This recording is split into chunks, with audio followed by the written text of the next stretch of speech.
What is up, you guys? It is the Dodge Badassador Podcast, and we are back.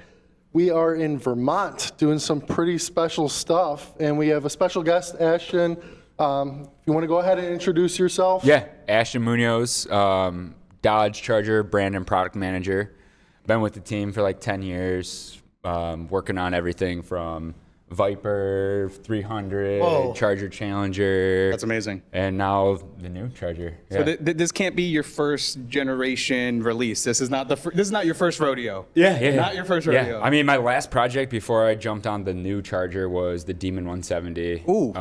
That was, I mean, we took a V8 as far as you could go with a V8, and for a production V8. Yeah.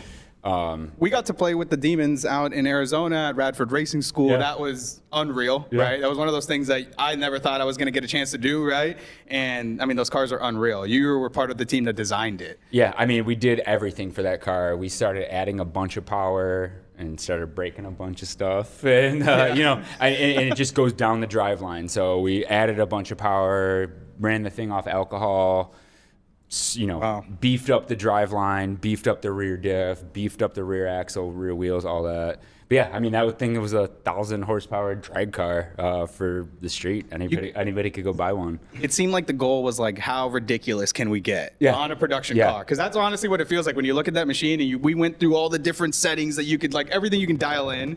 You guys basically were like, how ridiculous can we make a production car? We tried to make it as crazy as possible, and I mean, there was many meetings with legal and all that, and I mean, you've probably heard stuff of like, oh, they just sell these to the public, and it's like, yeah. 1,000 horsepower drag car. I mean, what we made was a drag car that was street legal, you know? Right. I mean, right. It was a big slap in the face to pretty much everybody else in the horsepower wars. It was like, yeah, watch out. Step aside. We're going to show you how it's done. And Dodge has done that so many times in the past. So it was cool too. It was cool. People thought, I mean, people think Dodge and they just, you know, you think horsepower, muscle car, like we're just doing old school stuff. That Demon 170 had so much tech on it. I mean, we had, you know, stuff we pulled from other markets even, E85 sensors to tell how much alcohol you had in your fuel. And it would automatically adjust. So it would adjust horsepower to like 800 up to 1025, depending on how much alcohol. The little icon would come up with a little corn cob in the dash. Yeah. Well, and that's cool. And then even with the trans brake, like the entire system of you guys putting that into a production vehicle is also like crazy. You never thought to be able to buy a production vehicle with a trans brake in it. At the time, it was the only production car with an actual trans brake in the car, and then we rolled that down to 1320 and did kind of a bunch of cool stuff with like the 6.4 version. So more of like the grassroots style drag racer, but naturally aspirated, like easy to work on, easy to fix if you broke it at the drag strip, drive it to the drag strip, drive it back, all that. Yeah, we got like a 6-hour overview at Radford, which was awesome. Super in-depth. And he probably could have kept going because of the tech. It really is nuts. I mean, there were so many things I didn't know about the Demon compared to, like, I have a Scat Pack. Yeah. And just the actual tech behind that was nuts. The chiller, the torque reserve. The gear ratios that you could change right on the dash, or not the dash, but you know, like the center console screen. That's pretty incredible. What did Chuck say? We were talking about like 28,000 miles on it. I mean, one of them that I was in had 12,000 miles, and he was like, "This is a quarter-mile car." Yeah, those are all passes. Miles and quarter-mile, all quarter-mile runs. Even back in the day when we launched the Hellcat and back in 2015, it's cool to see and work with, like we work with Radford like super close. Like we'll get data on the car. They'll be working with our engineers to see what's going on. And it's funny because like our engineers will build a car based off a certain amount of, okay, this is the usage you'll get with that car. Radford is just like triple, 10 times the amount of that, and they'll be working with our engineers and they'll be like, hey, we ran this Demon 170 1,000 drag strip passes and our engineers were like, whoa, I mean, that's way more than we thought that would. But it's kind of cool because we'll share info and we'll get real world data, and it seems like most of the time like the stuff's overbuilt and our engineers are like mind blown on how many passes. Like, I mean, you'll do the Demon or the Demon 170 program, the miles on those cars are 100% drag strip. there'll be The like hard miles. 12,000 miles on the car. That it's not driven on the street at all. Yeah, It's literally it's 12,000 miles to of the drag floor strip. the whole It's drag time. strip Equivalent miles. to like 300,000 Yeah. miles. It really is. Oh, yeah. Yeah, it's Yeah. absurd. But I guess the moral of the story is like they overbuild it, and it's cool to see them work back and forth though too, to Yeah, but it's share just- what it's- data, what yeah. working, what's not. Yeah, it's crazy to see the capability of it too. Is like, yeah, obviously you produce something and you want it to, exceed your expectations. But when you have like Radford going through and doing everything they do with it, and you're just like, okay, yeah, we knew what it could go through, but it superseded that by so much. And now it's like, who else has a 1,025 horsepower car that they can go and beat the crap out of every day? I mean, I have a freaking 16 Charger Hellcat that I did a few mods to, and I blew it up because of me. But you know what I mean? But it's like from the factory, being able to buy that off showroom floor and give it all it's got and not have a problem is crazy. And it just stands by the warranty too. So it's awesome. When they showed us about setting up the trans brake and letting us go through that process, it is like a multi-step process. You don't do it by accident. Oh, you're not gonna like Right? figure Yeah. it out right there the first time. So I had rudimentary information about the Demon until we saw it in person, and then Chuck walked us through it, and he showed us the multi-step process, and I was like, wow, that actually showed me how. Listen, I've launched my Hellcat at home and had the launch cancel, and I was like, what did I do wrong? What did I do wrong? And then he literally in that moment, I was like, the light went off, and I was like, that's what I was. This doing is what wrong. I did, yeah. That's what I was doing wrong. So it's it's amazing that how much experience you can gain using those cars, and we were first time out there doing some pretty. You guys did some really great passes on it. I didn't get a chance to actually do my timed pass. But He lost, but yeah. Regardless, it seemed from what I saw that it was, it's pretty amazing. Anybody could jump in that car, an average Joe, like Chuck said, Yeah. and before you know it, by the end of the day, they're running 9s. Yeah, That's and you can crazy. dial it in, get it consistent. I mean, and if you want it, that was our main goal in that car is like consistency. It's one thing to run like that fast in a quarter mile, but it's like time after time after time, and then to actually dial it in if people are literally at the drag strip. You're not just running it once. Like you're gonna go run, you're gonna dial things in, you're gonna try to get better the next time. And so we try to make it as like consistent as we could. Well, and you guys have the custom maps on there too, which like if you're a local to a track and you go there every weekend and that track like a likes cheat to code, bite, like, boom. and You know what's and gonna happen the at what 60 foot, yep. You can go in there and you can edit it and make sure it pulls out just the right amount of torque, right where you usually get loosey-goosey, and take it down the track faster than the other guy, which, it's just, that's not really an option for It's a numbers game. It's insane. But you said you've been with Dodge for over a decade now? Yeah, like 10 years this year. Yeah. Okay, so you were Congrats. right Yeah. around the start of the Hellcat. Yeah. Yeah, that was I a cool joined time like to literally join. in 2016, so That's right been 10 after years. the team did the Hellcat. Okay, It was awesome. it was a good time to join. I was my grandmother got me into cars. She worked for Ford for like 40 years, had new wow. cars like every year, and I was like, oh, those Mustangs are pretty cool. Oh, then you came to the real side, right? Yeah, okay, got We all But make yeah. mistakes. it.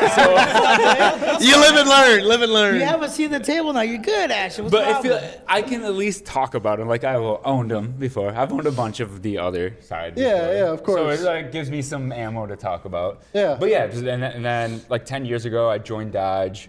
I was a brand analyst, so I was kind of helping the guys in my position, kind of figure out like sales and tactics that were like what was going on in this part of the country. That after that, so 2017, last year, the Viper. Super pumped about this. So like the team trusted me to like send that thing off. So I was a brand manager on the Viper the last year. That was super cool. We did a bunch of special editions, and it's funny. You like say you're gonna stop making something, and everybody wants it. Cough, cough, cough. Wink, wink. We know you guys already. Come on, dude. Yeah. It's And Is that the breadcrumb that the Viper's coming back? Like, what are you Oh, telling no. us? I'm just giving you the history. Okay, Just okay, giving you the But history. there's a chance. I think He it's didn't coming say back no. You're telling me eventually. there's a chance. No, that's totally just the history. Did Viper in 2017. When we ended that, we did a bunch of cool special editions to send that thing off. I mean, it was well deserved. Worked on Chrysler 300 for a little bit. Did Charger and Challenger, and then, like I said, like the Challenger 170 was like my last project before I came to the new Charger. But we did so many cool things on the last Charger and Challenger. I think we did like 7 special editions. Yeah, the last call Including- version. including Yeah. Demon 170. Yeah, we were all, a few of us actually were at the, I know me and Sal were there. I was at the the Demon 170 drop. reveal. Yeah, I mean, Yes. Yeah. I mean, seeing it like in the At the like, drop. Oh. Yeah, we met I there, mean- but I wasn't important enough for him to know me. Anyway, but yeah, guys. I was there. Anyway. He was begging Sal for a signature. I was like, stop, kid. But yeah, I think so. You talked about the Charger, right? So, Yeah. I mean, look, car of the year, you know, I mean, Super pumped 2-door, about that. 4-door, inline Yep. 6. I mean, you guys got to be feeling great right now, right? With the track that's happening, Yeah. you guys are talking town. You meet teams, so talk about kind of how that started, where you guys are at, and what's This is the trophy right there. Yeah, we had to bring it out. We Yeah, it's busted it Yeah. out of the trophy case right behind us. The alarm Yeah. went off. It's the Lombardi Trophy of We Dodge. brought it out. We're super pumped about that. Yeah. This is one of like the 5 we've got for car of the year this year. Wow. And it's cool because it's the whole Charger lineup. It's funny. People would be like, "Oh, you guys got gas now. Everybody wanted the gas. You guys are doing gas." We told everybody at the beginning, "Hey, this is multi-energy. We're gonna do a battery version. We're gonna do a gas version." And it's cool. This time of the year, we've now have everything launched. So you can do 670 full battery, full torque all the time, 2-door, 4-door. We've got the 550 horsepower HO, 2-door, 4-door. And then the first time that you guys will be driving the RT tomorrow, dude, we call it a sleeper. I mean, it's crazy. 420, 468, so right around 470 foot-pounds of torque. Way more than the outgoing 5.7. The cool part about that is like, I mean, you guys, I know for sure have been getting into turbos way before me, but I've been used to the naturally aspirated V8s, the supercharged V8s. Getting into the boost is Feeling the power a whole difference. nother Yeah, like you gotta wait a second, but as soon as it hits, you're like, wow. But it's crazy. worth it. It's No, worth it is, yeah. And it's like, but yeah, getting into the boost, the 550 horsepower scat pack. So we're really trying to focus on power, performance, boost pressure. So 30 PSI on the scat pack, like total up to 30 PSI. We're pushing that engine, forged internals, forged crank, forged rods, forged pistons. On the opposite side of that, so like our base engine, the RT, it's smaller turbos. You're getting, it's crazy. You're getting 100% boost at 2,500 RPM. So like going back to Barely getting on it at all. And we all have the V8s. I daily Challenger 5.7 manual. Attaboy. Yeah, I mean Manual? Yeah. That's my You know how to drive one of those or no? Listen, my first car was a manual, and I drove that thing until I had to replace the clutch for a second time. Yeah. And I was like, "All right, I'm over Yeah. it." So you can't drive. Got it. No, I couldn't afford. No. The first clutch was just cooked. Come on. The second clutch, I was like, I'm not paying for a brand new clutch. I'm paying for a new car. And then that's how I got into Chargers. I mean, that's how I got into the 5. I got my first 5.7 right after that car. So Dude, the 5.7's awesome, man. Yes. they are. Yes. You tell him, boy. In case you don't know, I started on 5.7. Yeah. I know. And I have one as a daily. I Yeah. do drive it every Yeah. single day. It's 5.7 great. Daytona. Charger RT. We went to California. I rented a car. It was a 5.7 Charger. I literally came home from that vacation. I had to jump into my piece of shit fucking manual Hyundai. And I was like, you know what? Literally 6-7 days was later, time. we had the 5.7 Chrysler 300. Yeah. that's Fastest how car it is. there is. I love that car. 5.7 So rental. would you fair to say? 5.7 what? rental? Oh, Fair to say that the 5.7 is probably the most underrated It vehicle. is. It's so 100%. underrated. Even Ram, dude. Ram's going crazy on the 5.7 now. They're supercharging it from Roush, I believe. Right. Yeah. Or I'm sorry, Fox. Yeah. The Whipple. I didn't even know that. The That's new crazy. one. With the boat. Yeah. Yeah. I've seen them. crazy. Yeah, Yeah, there's it's a the couple. 5.7. Steve White, Yeah. Steve How much White power? Motor Parts Dodge, and somewhere in North Carolina where I'm from, they literally have like 3 of them. Yeah, and yeah. Whipple supercharged straight from the Yep, factory. Yeah. yep. So I wonder how much power that's putting out. I think it's. it's like Blank. Don't six. quote me, even though we're Blank. being. I quoted, believe it's but 6. It's like I think 6 it's something. Over 6. It's over yeah, I think it's like 600. 620, 630. Yeah. So it's stout. pulling on scat Let's kick ass. pulling on Yeah. scat packs. That's pretty I crazy. mean, you easily. still got to think about power to weight. Well, technically. right. I'm It's just, a talking about, truck. I'm just talking about a modded 5.7. Oh, yeah. Yeah. Oh, it's yeah, pulling on, absolutely. yeah. Yeah. Yeah. Yeah. That's Yeah. incredible, man. I actually, so in South Florida, I just saw one of the new SIXPACK Scat Packs just driving around in my hometown. I mentioned it to you guys. He definitely lives nearby. It's the second time I saw the black car pulling in the same. We're leaving at like 9 in the morning. I was like, where's he coming from? He's got to be coming from home. And we're going in the same direction. And I was hoping we're going to line up at the street light. And then all the lights went green and he turned left. I went straight. So That was probably a good idea for you. That was probably good for you for that not to happen. So I will tell you the truth. If we got next to each other, I was going to tell him to send it. My dash cam is already going. I got to get this clip. So I was so ready for it. When he pulled to the left, it was like that scene in Fast and Furious at the end. Don't you bring up Paul Walker right now. I will cry. Don't do it. That was me though. I was like, bye. No, but we will start to see these SIXPACKs, more and more of them around my around. town too. I've been seeing a bunch. I'm a little nervous about it because, listen, it's an all-wheel drive platform. Scary thought. All-wheel Scary drive is thought. murder. You slip at Yeah. all in the rear wheel, you're Yeah, done. it's all right. You slip at all. You're lost, yeah. It's mind-blowing, just the all-wheel drive part of the whole story. Yeah. I mean, it feels like exponential. I mean, you're getting grip with the front, which means you're going to get grip with the rear. I mean, you guys know. Yeah. With the rear, It it's was like... the natural evolution of the way things are going. I mean, my favorite part though is you can go ahead, click that button, and you have your rear wheel drive. Well, Yep. You wanna guys do will some hear a lot donuts? more about it tomorrow. Like, that all-wheel drive system is awesome. I mean, you can go from 50-50, 60-40, 70-30 to 100%. Like, it's a wet clutch transfer case, so you got the clutch packs in the middle. You disconnect them, you're 100% to the back. And it's funny, it's like, I mean, you want the weather and the capability, you just throw it in all-wheel, and it's sweet. You get from point A to point B when you want it. But I feel like you guys are probably more like I am, and it's like, I'm in the office talking to the guys, and I'm like, I'm the only one that put this thing in rear-wheel drive this morning. Like, on the way Hey, in. Dodge sent me the 6-pack like 2 weeks ago, and I definitely hit the rear-wheel drive button. So I know what it can do. I know what it can do. Without rear wheels. Like, it was just no rear tires. It was just on treads. And Hey, no. they got warranties for a reason. You can hold that button for about 5 to 7 seconds, and then everything goes. You up. talking about the traction control button? yeah, Yeah. All of our cars are still similar with that. Yeah, If you press it once, traction control off. Yep. It's not off. You Wait hold for it. the Christmas tree. As soon as it and says then you know it's stability party. control disabled, you're in for a time. Oh yeah. Yep. So that new RT that we're going to check out tomorrow, that has does it have the same forged internals? No. So it's a little different than the HO. So the major differences between that car, so the RT versus the Scat Pack on the gas cars.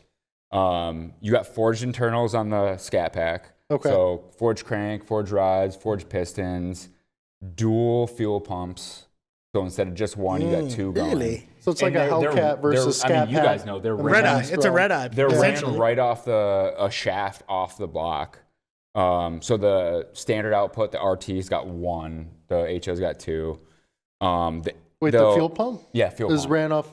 Right off the block, Right mechanical off the fuel block? pump. Yeah. Oh, wow. Yeah, cam to Okay. lobes. Yeah, Boosted Motorsports in his series did that. Yeah. Which you were a part of as well. Yeah. Which was sweet. It was like it was breakdown. awesome to show everybody like the actual. Because I feel like people are all bent out of shape about this isn't a Hemi, this isn't that. It's like Inline six. Yeah. man, we get forged internals, forged piston, forged, and all that shit. I'm saying is like the fuel system has 5,000 psi.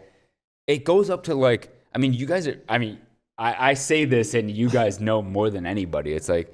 That fuel system's way overbuilt. I mean, people are putting out 1,000 horsepower on the same fuel system we're using. So Look at the grudge racers. I had All the no grudge idea racers. it's a mechanical fuel pump. That's insane. No, but Brief that series intermission. that you guys did with John O'Malley was honestly really cool because it not only was super, high resolution, like super well filmed, which is what turned me on about it. Yeah.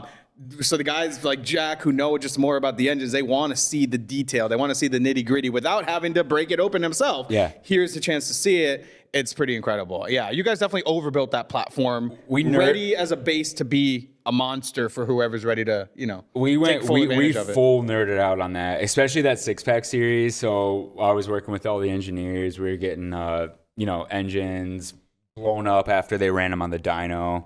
So we took an engine basically that they ran on the dyno and we blew it all apart. We laid out all the pistons, closed deck kind of style, so it'll hold more power, more cylinder pressure, and went through every single thing. Because again, people are like, oh, it's not a Hemi. Yeah. Like I said, the last project I worked on before the Charger was the Demon 170. This 6-pack HO, it's more power dense than the Demon 170.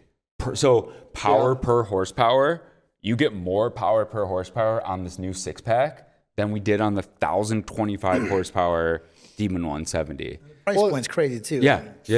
Well, it's so funny too, because like I'll have the same people, on Facebook or whatever, hate on the inline 6, but at the same time, they're all about the 2J, all about the RB, and they're head over heels for that. But they're like, oh, it's not a Hemi. I'm like, dude, the car, your favorite car, has an inline 6. Anybody that's ever been to an auto show, a car show, A rotary, If you know, people love those 2Js. Like, and they sound crazy, and it's like that's the biggest price point with these is like, yeah, okay, I get it. You get the older guys is like, oh, it's not a V8, it's not a 5.7, it's not a Hemi, but then it's like downpipe tune. You look at the roadkill drivers that have these cars that's making 800 plus horsepower, and it's like, and that's for like $5,000 worth of work. Yeah. Meanwhile, you get a Hellcat, you got to put a little bit extra into it.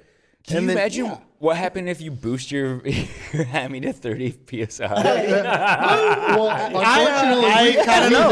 I blew up my Hellcat. I know what happens. I know. It was not at 30 psi, but it was about 16. Anyways. But it's crazy. I mean, we've tried to, overbuilt all these things. The Scat Pack version is super overbuilt, forged internals, crazy cooling system. So like, I mean, you guys know, like putting a turbo system on a car, typically you'd run the ducting through like the front fascia and all that. So it's getting all the air. Cool it down, The way that it is on here, it's literally hugging the engine block as tight as it can. So you get like the least amount of volume. Yep. So that equates to like 0 turbo lag. You get the most amount of boost pressure, and that's on the HO.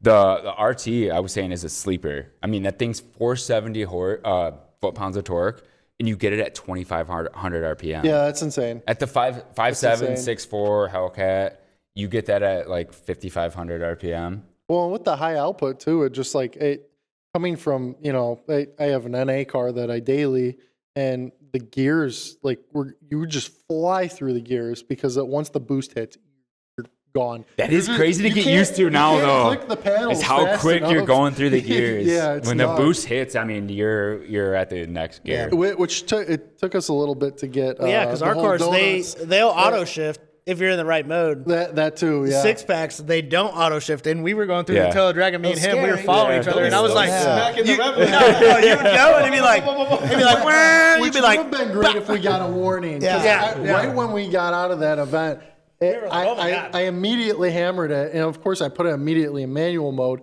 and I just started banging off the rev limiter. It's like, what the heck am I doing wrong? Did I break something? I saw Matt turn around. He's like, "Who's that guy?" I'm going to check into like one or two here. Oh, there, but it's all right. We were beating on when we brought our cars back. They were like, "How did you guys go through this much gas?"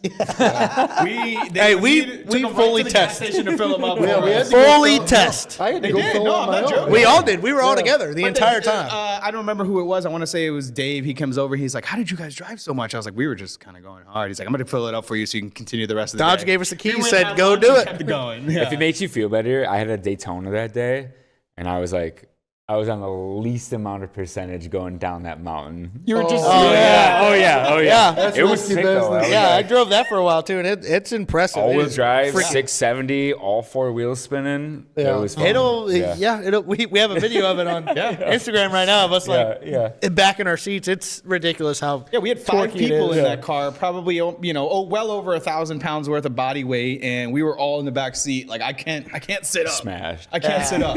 Yeah, that thing is incredible. Are you going to It really have is. that here as well? Yeah, we have a Daytona out there good, too. okay. Yeah. I wanna So take if you that guys to want to the take that snow. for like a Yeah, street I'm drive very or excited. whatever. Yep. Yeah. I do have a Very question. excited. How did you, just because I've been Dodge through and through, I'm unemployed currently. How did you get where you are today? Like, how did you end up in this spot right now? Grandma? He said grandma. I feel like this would resonate with you guys too.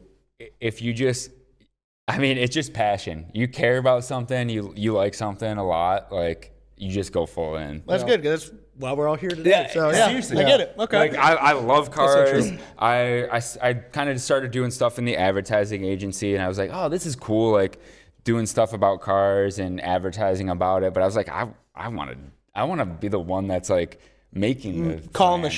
shots. Like, Make the I love difference. muscle cars. Like I want to be the one that's doing that. And then I got lucky, man. I got a analyst job, so I was like literally just doing data and all that stuff on the Dodge team. And then I don't know, they trusted me to take over Viper at one point. The last year, That's a big one. 300. Just to I get thrown know. straight into- So I got big hopes. Got it. Charger, Challenger was, like I said, was my last project, and the new Charger now. And I think the quick little thing I'll say is like, we built the Charger Challenger for like 15, 20 years. I mean, if you look at the first versions of that we did, even the V8s, they looked like today's V6s. Like, they all looked like SXTs. Yeah, bare bone. The first V8 looked like an SXT. This is only like the first little part of the Charger, which I will say, pat us on the back. Go ahead. Hold up, wait a minute. The world know, go. I was gonna say, pat us on the back. Like I feel like we did a pretty good job of doing they're beautiful. an electric car as a first muscle car. Like we put our spin on the electric car, which I feel like makes it more fun than a regular electric car. I would agree. Different ways, We've yeah. got Yeah, the yeah. two gas-powered versions. Like this is just the little beginning. The beginning. Like, like I said, we blew that V8 out to 1025 horsepower. Like we had that thing running on alcohol. Every bit of the internals were forged. Like the thing was crazy. We're gonna go full crazy on this thing. The models we have out right now are insane and blow out our old V8s. Like, It's only up from here, right? yeah. Stage one. Yeah. Stage Yeah. one. Only up from It, here. it seems Exactly. like everyone forgot who Dodge is. Yeah. Let's keep in mind, this is the team that put together, the horsepower wars. You guys started And it's the it. same. It's the same people. Like Yeah. it's the same people that have worked on the old cars, the new cars. Like we're still trying to push the limits and make people uncomfortable. Well, that's the Exactly. thing. Even the design of the cars, like, I don't know. You have some people that's only been following Dodge and Mopar since like 2006, 2007. And seeing the new Chargers, like, they are nostalgic. They go back to the flat front end, the flat rear end, the body lines. And it's like, everyone's like, why is there a two-door Charger? And it's like, well, back in the 60s and 70s, they were You two guys talk doors. shit when there was a 4-door Charger. Yeah, Like, yeah. It's like, no, you going back to the roots for sure, yeah, yeah. So, and I love the new body style. I do. the design team did an awesome job, inside, outside. I mean, you'll see cues from the 68, the 69, the 70 if you buy those cars. Yeah, the dash, even the dash. Yeah. But the cool thing is like if you meet a younger kid, they don't know any of that stuff, No. and they're like, "Oh, that thing's sweet! Like it looks like a modern muscle car." Because they don't already have a Yeah, premeditated image in Yeah. their head. They're like, it's fresh to them. can I like or not like? Yeah, Like, exactly. It just goes to show how big of a splash Dodge made on the muscle car scene in general. So it was something that anytime anyone updates something when they're known so well, there's always going to be backlash. But over time, 'Cause people things get are gonna stuck in their change. ways, And then, and then, which is fine. Yeah, That's if you like it, actually yeah. a compliment, Yeah, to everything you guys have done till this point. So I'm excited to see where the new Charger goes. Now, speaking of tomorrow, we don't want to keep you all night. We're going to have a lot of fun here in Vermont in the snow with the all-wheel drive system. I mean, it's just something for us to, we've experienced it a little bit with the high output. We're going to experience it now with the RT. Like you said, push it to the limits. I know that's what the brand wants to see us do. That's why they invite us out, is to let us we're here. Yeah. test, Yeah, have fun with the toys the same way that we would back at home. It's how right? real people do it. That's Yeah. how real people Yeah, do yeah. it. And to be driven. Yeah, I think the people at home resonate with that too. They see that's the same way they would drive it, when they take it off the lot. Obviously we appreciate you being here with us, spending the time, inviting us out to Vermont, working on the Charger Scat Pack because it is so much fun. If there's anything that you wanted to touch note, basically give you the open floor to do that last little note, and then we'll maybe wrap it up. Go grab a drink together. Yeah, that's it. I'm a car person. That's all. I mean, that's why I'm in this job. If it was anything else, I wouldn't be here. Like, I love doing this kind of stuff. I love going to work. I love working with our engineers, our designers, getting into the little details of all right, you can put this thing in 100% rear wheel drive, or you can floor it around the corner in all-wheel drive, which is like crazy. Like Those things hold the used to ground that. great. Like we're not used to that. Especially not a Dodge, honestly. So used to the rear wheel drive, high horsepower rear wheel drive cars. It's sick now. It's like opens up a whole nother world of high horsepower all-wheel drive. And then if you want to just mess around too, just throw it in rear wheel drive. Yeah, and that's the thing is like even with like obviously the Viper is the ultimate track car. Yeah. But with Chargers and Challengers like the Hellcats, you don't think of them. You're like, oh, this is not a road course car. It's a straight line car. But now with the six packs, it's like, they'll surprise you. It really will. And that was what we were talking about. In your real world conditions. I mean, you race any one of our cars. We're cooked. On the street. We're cooked. I mean, if you're not getting grip right away, you're done. Yeah. Oh no, yeah. Yep. And it's crazy to see people freak out about it. You got Hellcat owners. Everyone, unless you got the Durango Hellcat or you know the Trackhawk, like see you later. We've all been put on notice. That's what I was saying before too. Is like it's a little weird loving the Daytona as much as I do, but it's like I really do like it. That's the most confident car I've been able on a Woodward to just drive up to the fastest car I see on the light, and it's like I know, yeah. AC on, cold seats, heated seats, everything, and I'm ripping a 50-foot burnout with the front tires, and like still bus lengths ahead of the car behind me. Yeah, it's absurd. That car is absurd. It's crazy. Ashton's gonna pull up in the six pack. I'm gonna turn off the AC, the radio, Let's the go. headlights, everything just to get an edge. Or he'll smoke you in the 5.7. There you go. Doesn't matter. I'll get his 5.7 and do it well though. But true. Listen, we appreciate you for your time, man. I think you all the information you shared with us. I think we're pretty stoked for tomorrow. Thank you for what you do. You're definitely for the people. This is why we're here. This is why we do this. I appreciate you guys. So everybody else, we're good. We're good. No, that's it, man. Just like Ashton said, this has been a great Thank you guys. time. This is the beginning of some other more cool stuff. We obviously got more podcast episodes coming up for you guys too. If you're watching this on YouTube, make sure you like, comment, subscribe. We're now on Apple Music And Spotify. So if you're on there, make sure you subscribe on there too. We appreciate you guys being here, and we'll catch you guys for the next one. See you. Thank you.